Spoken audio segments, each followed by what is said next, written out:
Jordan में अमेरिकी सैनिकों पर बड़ा हमला हुआ है। अमेरिका ने इस हमले के लिए ईरान समर्थित मिलिशिया को जिम्मेदार बताया है। वहीं ईरान ने हमले में अपनी भूमिका से इनकार किया है।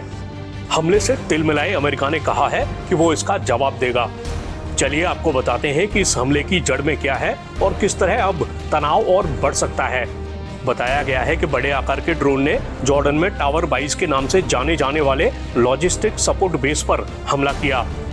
अमेरिकी राष्ट्रपति जो बाइडेन ने इस मामले पर कहा, हमने अपने एक सैन्य अड्डे पर हुए हमले में 3 बहादुर सैनिकों को खो दिया। हम जवाब देंगे। इस हमले में सैनिक घायल भी हुए हैं।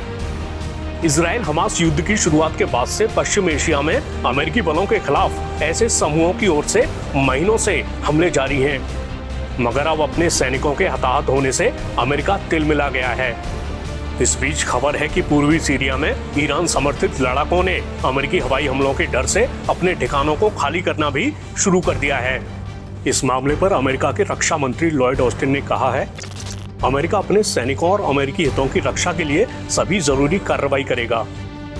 ऑस्टिन ने बताया कि सैनिकों को आतंकी संगठन IS को स्थायी रूप से हराने के लिए वहां तैनात किया गया था।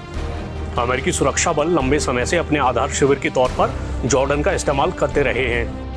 हमले के बाद इसमें अपनी भूमिका से इनकार करते हुए ईरान ने कहा है कि प्रतिरोधी समूह इजराइल की ओर से युद्ध अपराधों का जवाब दे रहे हैं। वे ईरान से आदेश नहीं लेते।